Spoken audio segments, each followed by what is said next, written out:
We're going to talk now about such an important issue, care for the elderly. With an increasingly ageing population, charities and organisations say more must be done to ensure care is available for those who need it. Let's take you through some of the numbers now. In 2021, more than 11 million people were aged over 65 in England and Wales. That's 18.6% of the total population. Of those who are aged over 85 in England, 86% live with at least one long-term health condition. Age UK says at least 1.6 million people aged over 65 have unmet needs for care and support. Well, one hospital in Salisbury believes it may have an answer for tackling the ever-growing demand for help to open a new facility that's been called by some as the future of elderly care. Our correspondent, Alistair Fee, has been to take a look. Elderly care is changing and Carol is among the first to benefit. After a fall at home, she's in a new dedicated space. It's twice as big as traditional hospital rooms. Brilliant, yeah. I think it's wonderful. This is all new, isn't it? But they've all been brilliant, everybody I've met in here. Where once there was 6, there are now 4 beds. This is Salisbury's Imber ward, where everything is that big, bigger and more relaxed. As you can probably listen on the background, there's not much noise around, which is good, so that means the patients have been looked after well. The staff that we've got and the equipment that we also have changed the lives of our patients, and they will be living with a smile on their face, and I think that's the most valuable thing for the staff here, and they do appreciate that. Getting elderly patients out of bed is key to recovery. Michael has made his way to a dedicated activity room. Where a patient is lying in bed, behind his head, he's got a monitor which tells the nurse or the doctor everything that's going on inside that person's body, and keeping alert of what might or might not happen. The Trust hopes wards like this will have a wider impact too. By keeping patients out of other beds, it could keep the backlog of operations moving. It was purpose-built for elderly patients, because that is the majority of the demographic that we deal with, to house them so they didn't need to be in a surgical bed, which helps in two ways. One, it helps generate the elective programme, which means that people can get those urgent operations that they've been waiting for without being impacted by those day-to-day bed pressures. And on top of that, it also means that you're getting patients in the right place. The ward has attracted praise from NHS England. If the money is there, it's likely more trusts will follow. Alistair Fee, BBC News. Well, watching that with us this morning, Professor Adam Gordon, who's president of the British Geriatrics Society. I saw you watching closely there, and anyone watching us, those who don't know much about it, will think, that looks like a great facility. It's specifically built and geared around the needs of elderly people.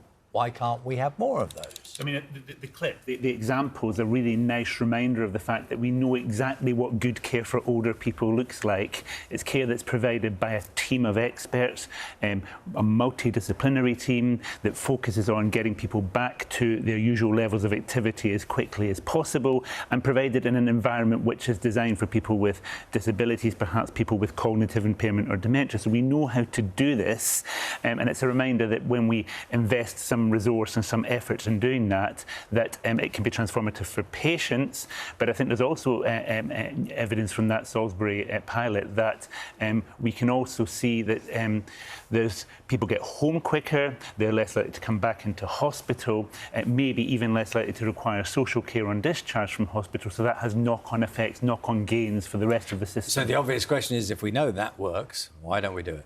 Well, I mean, sadly, that's not what we see up and down the country every day. I mean, the reality for a lot of older people who come into hospital, for a significant proportion of the time that they're in hospital, is that they receive care on corridors because there's not enough capacity in the hospital system. And there's a few different reasons for that, but one of them is that we have a very old and ageing NHS estate. We've been waiting for a long time for the new hospital build programme. 30 hospitals that were pledged that have not yet been built, and patients in those areas are still receiving long-term care in buildings that may have been built in the 19th century and are not designed for people with dementia. And the second is that we've not seen the promised changes to social care that the previous government promised, which leads to shortages in staffing across the social care sector. People find it difficult to access the care they need in the community. That has led to an unprecedented number of people sitting in hospitals waiting on care in the community. New government, 3 weeks in, says the government is determined to grip the crisis in social care. This is from the Department of Health and Social Care. We will undertake a programme of reform and take steps to build a national care service, improving consistency of care across the country. If you just put aside the budget, put aside the money for the moment, because we know this will require more money, what can this government do straight away to improve the system? Because it comes down to assessment as well, doesn't it? Actually just acknowledging that there is care needed. Yeah. So, I mean, one of the biggest challenges that faces social care is a staff shortage across the social care sector, whether it's care in people's own homes, what we call domiciliary care, or whether it's in the care home sector.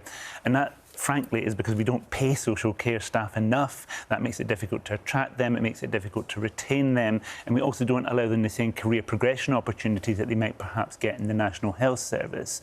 The National Organisation for the Social Care Workforce, Skills for Care, published a workforce strategy last week, and within that were some really carefully costed options for the government, and there were a range of options depending upon how much money the Chancellor finds herself with. And in terms of the money, because it's up to local council, local authorities, isn't it? They take much of the kind of decision making when it comes to the allocation of that money. Will that change, or how do you improve that to make it more effective? Well, I mean, that's a question for the government. We've long known that there's been inequity across the country, that some local authorities have more latitude to invest in social care than others. There have been recommendations from an assortment of public inquiries, royal commissions for decades now, telling the government exactly what needs to happen. If there is a government that can make this happen, one would hope that a supermajority government can start to grasp this thorny nettle and get this done quickly. But immediately, the thing to tackle immediately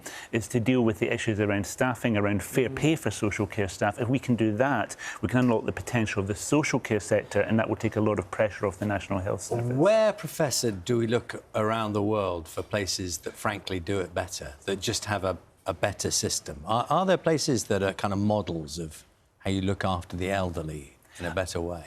So one of the great advantages of being a researcher in this field is I get to travel the world and see what other sectors have to offer. And I think it's fair to say that nowhere has gotten this right, OK?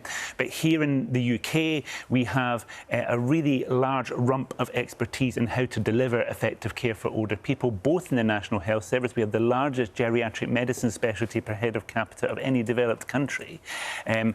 We know how to do this. What we need is for our politicians and the people that make the legislation that allows us, that determines how the health and social care sector is structured, to give us the opportunity to do what we know works. It's such an important subject. I know we will talk to you again, and, you know, we will see with the new administration whether there are measures brought in. So we will see. Thank you very much. Thank you. Thank you.